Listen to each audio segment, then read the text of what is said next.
Welcome to the Innovators. Each week, we're serving up real talk with badass women who are dishing out the truth. No fluff, no BS here, just honest stories and lessons to inspire and empower the next generation of trailblazing women. We're here to keep it real and pay it forward. I'm your humble host, Cynthia Nelson, three-time entrepreneur, investor, and advisor. I have a great honor and pleasure to introduce someone who I've been following for a very long time, and we were in the same business, and she has gone on to build this mega brand. Susie Jaramillo, who's the CEO and Chief Creative Officer of Encantos. Welcome to the show. It's my privilege, Cynthia, to be here with you. And I'm so thrilled that you've built this very needed platform to inspire women to be fearless and authentic and just bring their whole selves to the job. I always use that hashtag better together, right? Yeah. I think we Yeah. are stronger when we come together. So Yeah. let's give the audience kind of some background, like where did you come from? How did you get to where you are today? I'd love to understand. Sure. So I come from a big Catholic family of five kids. My mother is Irish Ecuadorian, second generation Latina, and my father is Venezuelan and never bothered to move to this country because he loved Venezuela so much. And so I grew up in a big multicultural mixed household, traveling back and forth between Venezuela. At one point, my family moved to Venezuela and we lived in Venezuela. So I grew up with a rich appreciation of culture and who I was, and a rich appreciation of Americana too, because my mother was very staunchly American. And so, history and art and music were things that were very richly cultivated in my house, along with the value of education. Mm. And I, decided to study art when I was 17, moved to New York, always felt that beacon of, New York was calling ever Place since I to was a be. kid. Yeah. Yeah, went to New York, never looked back. If you can make it there, you'll make it anywhere. Went to art school, loved every second of it, learned so much. I think I would say I spent the first 40 years of my life figuring out who I was and becoming the best artist I could be and the Mm. best creative person I could be. And I feel like I'm shifting gears now and really entering into becoming sort of um the best I would say, hang on, let me think about this for a second because I want to articulate this right. I don't it's not that I want to be the best in business. It's just that I believe that a creative perspective provides so much vision to a business interest. And that empathy that allows you to understand culture and that allows you to create meaningful media can also help you understand sort of like the ebbs and flows and the changes of the industry and help you create the next big venture. So I'm excited to create a tech-driven media company that impacts families. At the end of the day, for me, an artist who true is it does their purpose when they truly impact culture and leave this world a better place. So I'm all about how do we impact and serve families and build while at the same time building the most interesting, the most contemporary tech-driven media company in the kids industry today. It's really amazing. I mean, you've been at this for quite a long time. So Mm-hmm. Encantos, like how did you spark the idea for Encantos? Obviously, the creative background was leading you in that direction, the cultural family side and bringing to life products that are and Yeah. content that is relevant. But starting Encantos and, where are you? What was the inspiration and where are you guys going? Honestly, it was the most pragmatic solution to really visible problem in a business opportunity, which was that 30% of babies are Latino and under 5% of media supports them, and retailers are craving brands, and they know that Latino families are over indexing and purchasing. The Latina moms drive 80% of the growth in the baby market. Yeah. It's just a massive business opportunity. And just anecdotal data, I know how much Latino families spend on entertainment and toys and personal care and telecom. We over index everywhere, Yeah. right? Mm. And so that idea of building a brand that would really win over hearts of minds of Latin families and at the same time just really empower them and make them feel good about themselves. It's a simple premise. Make them feel good about the children that they were raising and about their culture. That was sort of the foundation of our first flagship brand, which is Canticos.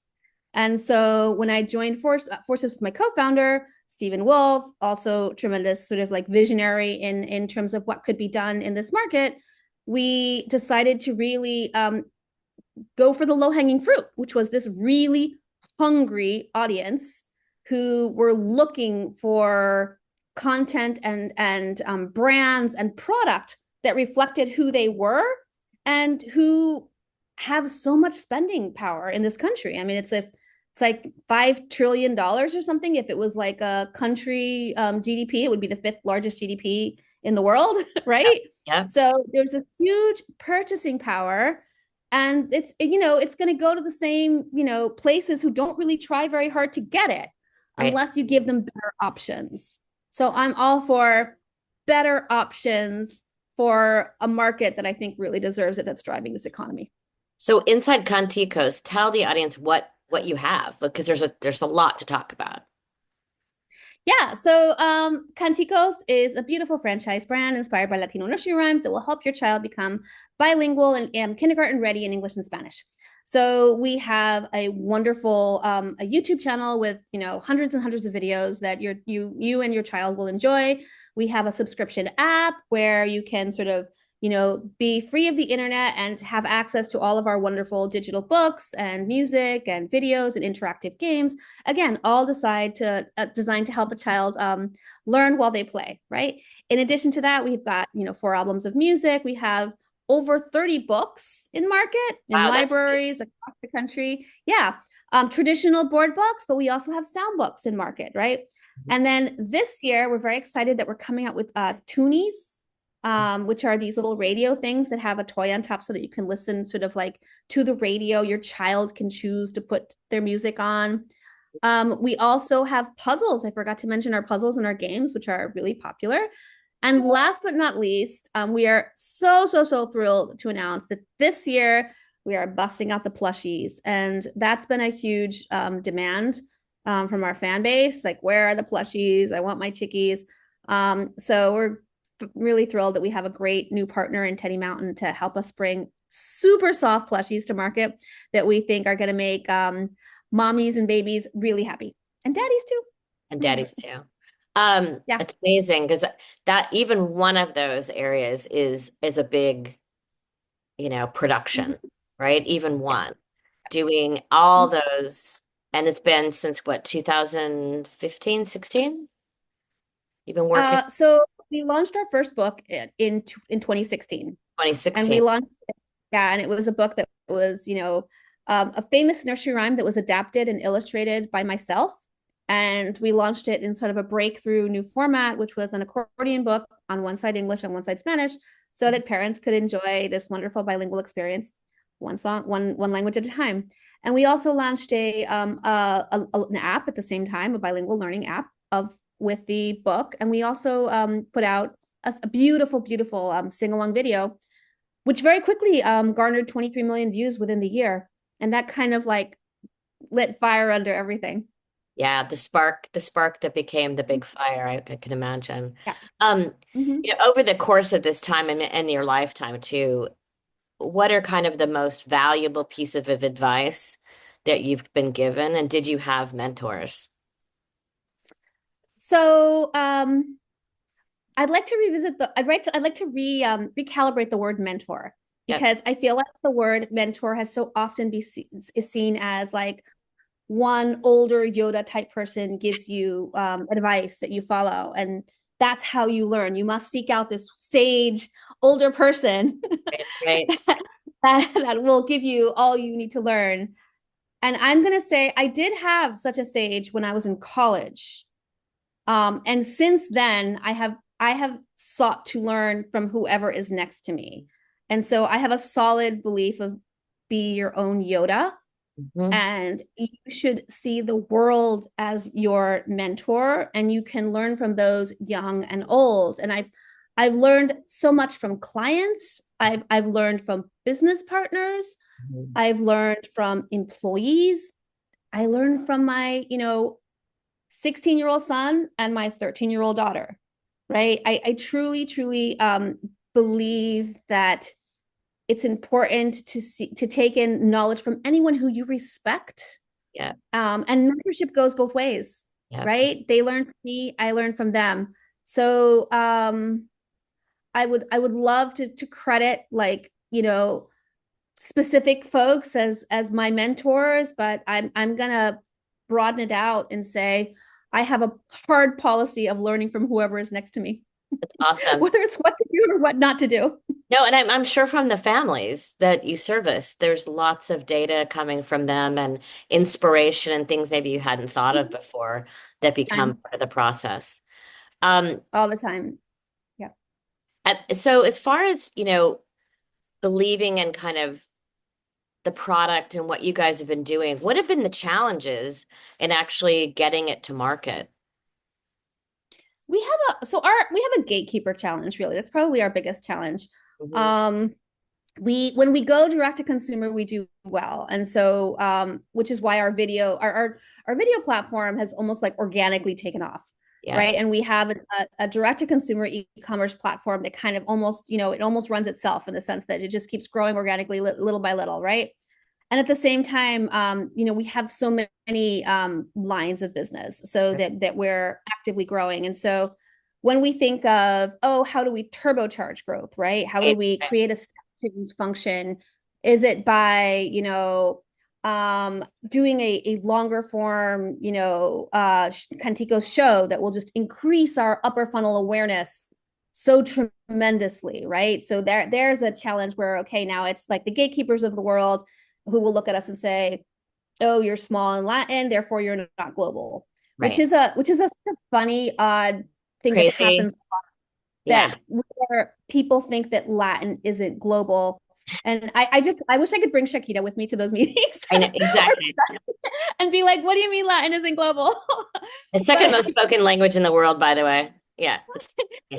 Hello. and with I do think our music might be the most popular in the world, and we're a music brand. Yeah. So it's sort of funny, and I get it. They make excuses to not go with what they deem unknown or what they're not completely comfortable with, Right. and I feel like that's just my challenge to bust through, and we'll Educate. continue to educate and continue to encourage the market to support us too. Like we're lucky to be fan fueled, which I think Yes. is the future of all entertainment brands. So, and the same happens at bookstores or big box where they're thinking, oh, it's Latin, therefore it's small, and Right. they forget that, hey, 40% of 7% of millennial moms Latin. Yeah. Yeah. Yeah. It's half of your customer base right now. So Right. I like to think that our products satisfy a complete customer demand. It's a supply demand thing. So Yeah. I'm graphics are destiny. The numbers will win over. So, and I think that it makes you better when you have to sort of like sharpen your tool set, and it kind of also as an entrepreneur and as someone who didn't set out to be a CEO, because that was actually never in my game plan. Yeah. it forces you to start sharpen other tools in your toolbox that you didn't even know you had, Yeah. Definitely. and also, yeah, and just lean into your strengths and just trust that you will figure it out. Awesome. Mhm. Last but not least, what advice would you give your 25-year-old self? Oh my goodness. That's a very good question, and I've actually thought about that. And the first thing I would say is open your mind and don't think you know it all, and don't be so narrow-minded about things. So the first that would be number one, because I feel like in my 20s I was very much an artistic purist Yeah. from I understand. having gone to art school, Yeah. and commercial was a bad word. Mm-hmm. And I had a very sort of traditional way of looking at things. Mm-hmm. And I would also say, um, and I've always been a natural people person, but I actually think there's that's you can you we need to go above that. It's not enough to be a natural people person. You have to consider taking care of your people and your, I would call them your kindred spirits. Taking care of your kindred spirits is fundamental to your success. Yeah. Um, and so make sure you build with people that you like and that you trust and that you keep them and that you touch base with them, because ultimately your network is your kind of your everything. It truly is your path to success. Nobody achieves anything alone, Yeah. right? We achieve great things because we have a wonderful group of supporters who believe in what we do and want to see us win. And so those are two pieces of advice I would give myself. Those are really great ones. And I think you forget along Mm-hmm. the way when you look back now, you're like, oh yeah, I do have this big database or this big following or this big, yeah, that was hard earned. Those are trust Yeah, relationships that happen over time that you can reach back to because as you know, somebody who's working at Disney today or Nickelodeon is at a different job, but following them along, following people who have always been supporters, and as they grow in their yeah. career, bringing them back into the fold even and asking for advice as they've changed and grown too. I think those are great pieces of advice. Susie, it's been amazing having you on the show. Thank you so much. Good luck with everything. Can't wait to see those soft, amazing, beautiful Conticos, They chicky, are super mushy, soft. super, super soft. They're super Can't soft wait and super for my, cute.